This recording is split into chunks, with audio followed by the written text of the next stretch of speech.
네, 김영환입니다. 같이 말씀 묵상하겠습니다. 한 분이 저에게 이런 말을 했습니다. 목사님, 요즘 사람들의 안부를 알기 참 쉬운 것 같아요. 휴대폰만 열면 그 사람이 어떻게 지내는지 SNS를 통해서 다 접할 수 있고요. 또 카톡을 통해서, 문자를 통해서, 전화를 통해서 얼마든지 이야기를 나눌 수 있으니까요. 편리함은 늘어났는데, 그런데 진짜 위로는 줄어든 것 같아요. 이런 이야기를 했습니다.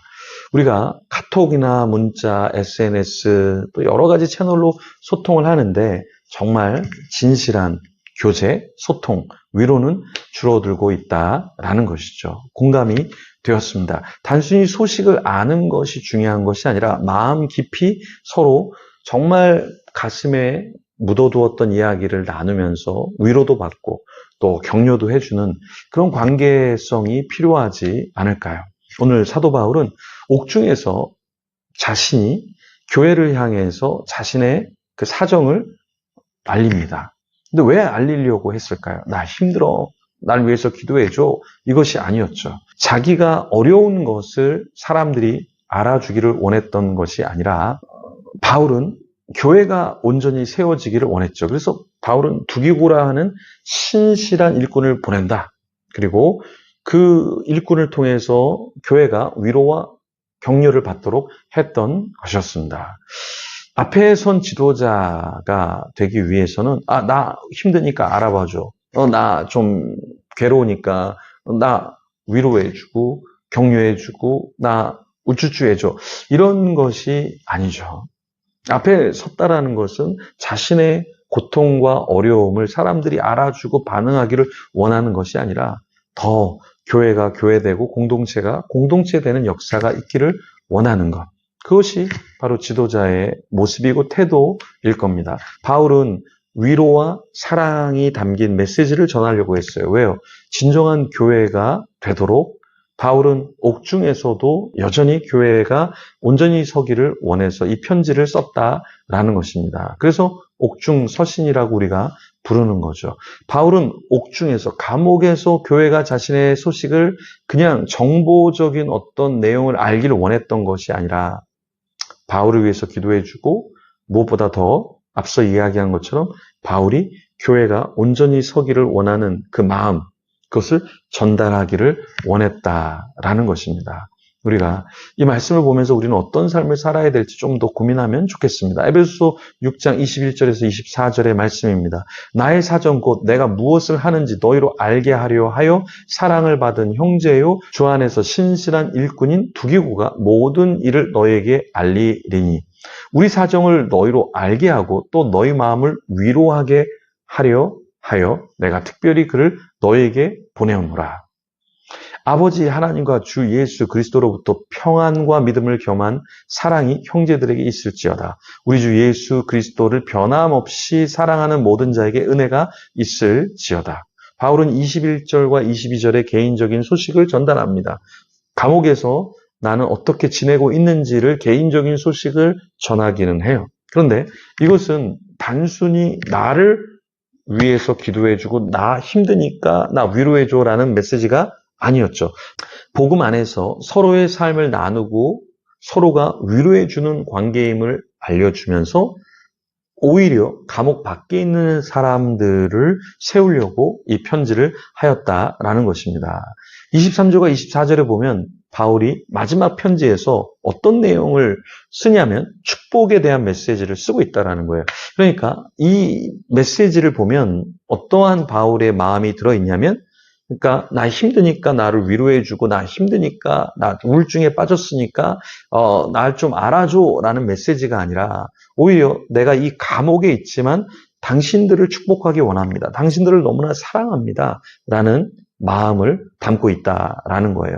그래서 바울은 이 옥중에 감옥에 있으면서 어떤 단어를 이야기하냐면 평안, 믿음과 사랑, 그리고 변치 않는 은혜에 대해서 이야기를 합니다. 나 힘들어, 나 상처 입었어, 나 고통 중에 있어, 나 정말 자살할 것 같아. 이런 메시지가 아니라 평안, 믿음과 사랑, 변치 않는 은혜, 이런 하나님의 마음과 성품에 관련된 단어들을 열거하고 있다라는 것입니다. 그러니까 바울은 하나님 안에서 나는 충만한 삶을 살고 있습니다. 여러분은 어떻게 살고 있습니까? 여러분 어떻게 살아야 합니까? 이 메시지를 전하고 있다라는 것입니다. 바울은 이 자기의 사정과 교회를 향한 마음을 글로써 그리고 두기고라는 사람을 세워서 그것을 전달하게 하죠. 이 전달은 공동체를 세우기 위한 것, 위로를 전달하기 위한 사역자의 마음이었습니다. 바울은 어떠한 사람으로 살아가기를 원했냐면 평안과 믿음을 겸한 사랑, 조금 더 성숙한 사랑. 그러니까 믿음이 없는 사랑은 흔들리잖아요. 사랑이 없는 믿음은 차갑잖아요. 그래서 이 두 가지를 같이 갖고 있기를 원한 거예요. 믿음이 없는 사랑이 아니라 믿음이 있는 사랑. 그리고 사랑이 없는 믿음이 아니라 사랑이 있는 믿음을 성도들이 갖기를 원했다라는 것입니다. 우리도 한쪽으로 치우친 것이 아니라 온전한 성숙한 믿음과 사랑을 갖고 있어야 하겠죠. 우리 주 예수 그리스도를 변함없이 사랑하는 자, 그 사람들에게 편지를 하고 있고 혹 이 편지를 받은 사람 중에 주 예수 그리스도를 변함없이 사랑하지 못하는 자가 있다면 그런 사랑을 하면 좋겠다라고 이야기하고 있습니다. 그런 자에게 은혜가 있을지어다. 이 말은 무엇입니까? 우리가 향해야 되는 목표, 우리가 추구해야 되는 것이 어떤 것인가라고 했을 때 변함없이 사랑하는 모든 자. 그러니까 우리가 계속해서 변해서 변질되는 자가 아니라 변함없이 신실하게 예전처럼 여전히 그렇게 주님을 사랑하고 주의 백성들을 사랑하는 자가 되기를 원했다라는 것입니다. 여러분 성숙한 사람은요, 요것 때문에 조금 삐졌다고 교회를 안 나오고 실족했다, 시험 받았다, 하나님을 떠나겠다 하는 사람이 아니죠.